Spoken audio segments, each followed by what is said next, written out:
What up, world? It's your boy J Star back again, man. We got the Saturday Week 15 slate here, man. This is going to be fun, man. We got a three gamer here. Can win some big money here, man. Well, we got like $500,000, so that's really great. Man, I came so close on Monday to winning. I could not believe why I lost, man. It was like I had Tyreek Hill, y'all, and godly, man. It was that last drive, and I had Tyreek Hill. All I needed was 5 points. And I couldn't believe he wasn't in on those first two downs. Like that really killed me, y'all. Like, oh my God. I mean, with a minute and something left, why was he not on the field for the first two drives? Then he comes out on third and fourth down when I just feel like it's a no-brainer that they're going to double him, and it's going to be hard for him to get the ball to get those 5 points. But that's how close I was, man. It was crazy, man. Like, but we gonna get into this late because we can bounce back again. Thank God we still have weeks left.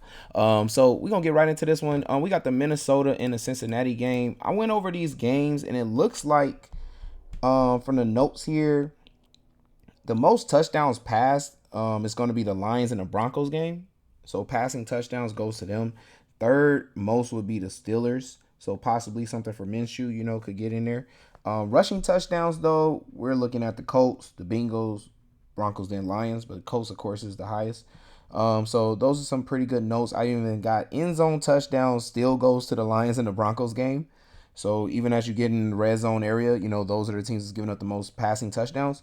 And then we got the Bengals and Steelers is up next after that, though. So from this game, this Minnesota game, it just kind of makes it feel like this might be a very defensive game here, especially since Minnesota just went to a game where it was 0-0 for 4 quarters almost. So we already saw that. Cincinnati did look good the last game and everything, with Browning showing up. But this is going to be a tougher matchup. A lot of blitzing is going to happen. I don't think he's played a matchup where there was a lot of blitzing. Jacksonville doesn't really blitz that much, and the Colts don't blitz, too much either. So, yeah, it's going to be a different type of matchup here. The run game shouldn't really be there to help him too for Browning. So, feel like it could be a little bit more of a struggle, but that does also give him opportunities. If the blitz does get picked up, there will be one-on-one coverage outside. And so he does have Higgins, and if somehow possibly Chase is, it looks like he's able to go now. He was questionable early. So, like, we're looking at, him hitting possibly Chase on a one-on-one maybe, or more likely, I would say, where is he at? Let me get over here to Higgins. Higgins would be a good play.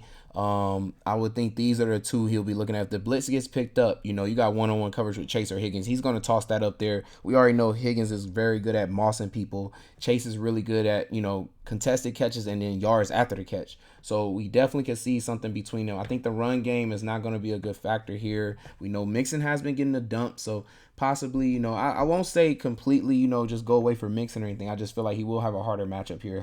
Minnesota has done really well against the running backs that they have played. So I'm looking at, Chase, Higgins, and you can even toss in Boyd if you want to too as well. I mean, he will probably have the easier matchup out of all of these two. I just feel like with the blitz coming, for Browning, he's probably tossing, towards Chase and Higgins, trying to take advantage of if either one of them ends up with a one-on-one matchup there.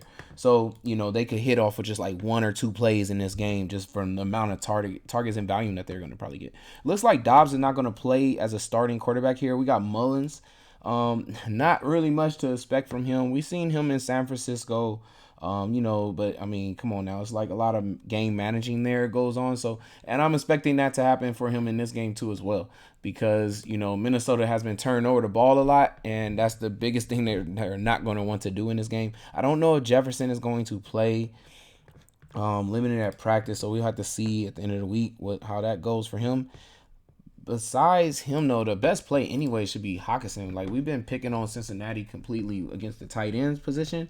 Also, running back was a thing. Madison looks like he's hurt. I don't know who then they would be going to then, because we see what we got. Ty Chandler. Let's see, how did he do last game? He got 12 opportunities. So possibly in play. They did price him up as if they already feel that he's going to be like a starting running back or something. So I mean, I feel like that's kind of too pricey. It would have been really great if he would have stayed in that 4,000 area. But yeah, we do know we have been able to, get some running back points against the Bengals. But like I say, since it is a three gamer, I will say that all running backs are just going to be in play just because of that, because you don't can't just cancel out any running back here when it's only 6 running backs we're supposed to choose from besides the backups and things like that. All of them could be in play just because in a short amount of slates like this, man, 10, 12 points could get you to win, especially if they're like in value area, like how we just talked about. Ty Chandler is only what 5,300 or something like that, but we also got the what is it, Chase Brown or something like that. Chase Brown, who scored on an 80-yard like run or 54-yard run. I mean, catch and run and hit a touchdown on that. So like I say, they're going to be in play. So if you're putting in multiple lineups, yeah, you just should take a shot. If not, I would kind of steer to just probably the main, starting back and stuff like that. Even though like I came so close, like I would say on Monday, because of the fact I had Tajay Spears, so like I say, it is definitely a good option to try to take a backup if like a Madison is kind of banged up. I would say also, of course, we know like this is the easiest one when you talk about Detroit because both of their running backs kind of are like starting running backs, so it doesn't really matter which one you take there.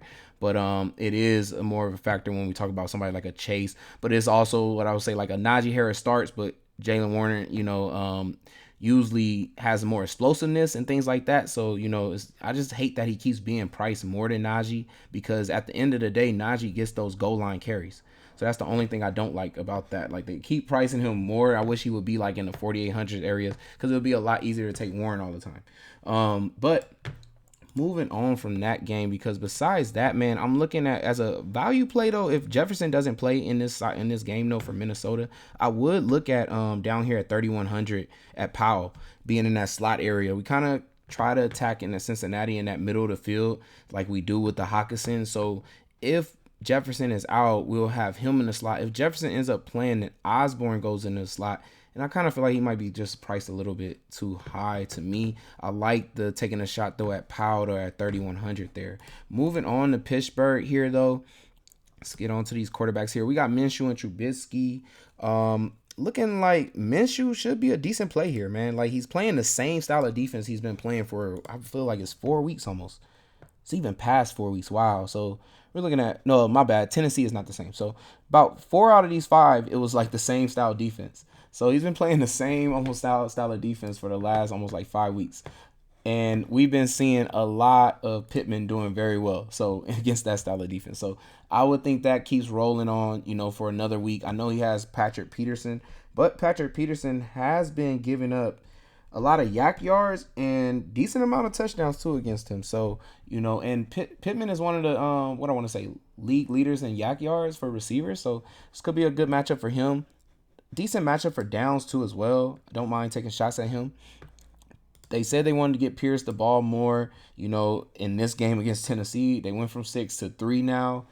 I mean, he's still a play, but I feel like he's going to be touchdown dependent, period, on getting you good points or not. As we saw here, he got the touchdown, 22 points. Of course, I know he had the yards and everything with that. But besides that, we have seen no double-digit points other than this game that he got the touchdown in. So he's very touchdown dependent. Besides that, the tight ends, man, is too iffy over here. Like I said last week, pick Granson. They ended up throwing the touchdown to, what was that, Ogletree or which one was it? It was one of these other tight ends. I don't know if it was Mallory. I know he had decent amount of catches. Yeah, I thought so. They was going to like every tight end. So it's like so hard to pick and choose the right tight end. Like we had the touchdown to Mo Alley Cox. So it's just crazy, man, over there. They have 3 different tight ends. You just don't know which one is going to be. So I would stick to, like I said, the 2 wide receivers. And I don't mind also taking another shot again at Moss. Maybe less people are going to be on him because he did fail. What was that? 2 weeks straight since he started. The carries is there. The targets is there, though. We just waiting for the breakout to come. So, and this could be the time. Maybe less people was on him because he did not come through 2 weeks straight. For the other side of this game here, Trubisky, man, I'm not really seeing much that I like. The Colts defense has been playing really good. Definitely got to take a shot just because, like I said, it's a small slate. So for sure, you got to take a shot. If I'm taking a shot with Trubisky, though, I am looking at, I believe it's Deontay Johnson has the matchup here. So definitely looking at a Deontay Johnson to stack with him. I'm trying to think of Freiermuth's targets have been pretty good, so I do like that because he keeps getting consistent targets. Pickens has the hardest matchup out of these other players here. and they don't really go to their slot here. And then we, of course, like I said, I like Jalen Warren. I just hate that he keeps being priced more than Harris. That's the only thing. His explosive ability, to break, a bigger run, I feel like, than Harris. Harris just real slow, but he does get the goal line carries. So that's the reason why you're taking him. He's basically, to me, he's touchdown dependent. Warren can actually get it without having a touchdown, is how I feel. So that's what you're choosing when you're picking between those two. Moving on from this game to the Denver Detroit game, which we said, like, this is the game where the most passing touchdowns have been thrown. So both of these quarterbacks are going to be the best two quarterbacks in my eyes. So looking at from Russell's point of view here, the running backs, I don't really like the running backs, but they are going to be in play, like I said, just because also nobody's going to probably want them. So in a shorter game slate like this, if you want to be different and, already easily be contrarian, you definitely would take one of these running backs then, easily. Also, though, people are going to take Sutton, and yes, he's going to be, Russell's favorite target. He's the best, I think, in this whole slate. I believe he has the most touchdowns out of all the receiving weapons here, I think. So I know he has like 10, and the rest of the, at least receiver wise, for sure. I don't know. I think maybe Hawkinson or Porter. Let's check. 6 touchdowns for him. Hawkinson has what? Let's get off of this game for a second so I can see this. 5. Yeah, so he has the most touchdowns here. And like we said, this is the game where the passing touchdowns is huge. So he has the touchdown part, but his matchup is actually tough. And then I would say, though, Judy and Mims are actually in a good spot here, man. Like, it sucks because we have seen nothing for Judy, but I mean, his price is a little bit kind of high, but not too high. I do definitely like Mims, though. I actually like Mims. I think because of the fact that he's not touchdown dependent, really. Like he's got that speed and a big play. Like we've seen earlier in the season, 48-yard catches, 38-yard catches, 60-yard catches. We get a 60-yard catch even with only 2, receiving chances or something like that, or targets or something like that in this game. That could be good enough for us. Like, because if his second one goes for 38, we're really good. We're sitting really pretty with a Marvin Mims without even a touchdown. So I actually like him because of that, and his matchup is actually really good on his side. They don't really go to their tight end here because they don't have Dolchich, and it's looking like, let's check and see what's going on. There's any new news that he might be returned to practice Wednesday. Okay, so they're not sure if he's going to play, though, because that's their best hope of having another receiving weapon, because we know Russell does actually throw the ball to Dolchich. And it's also actually a good matchup, too, for tight end, but they just don't go to Trotman enough. On the other side here, get the Detroit up here, we got Goff. Both running backs definitely are going to be in play. We got the goal line carries with Montgomery. We got the pass catching, and, of course, even the running, and the big runs, too, at that, I would say, for Gibbs, too. They're both going to be in play. I would lean towards a Gibbs, of course, if I'm still taking Goff in the lineup, because he's the pass catching back.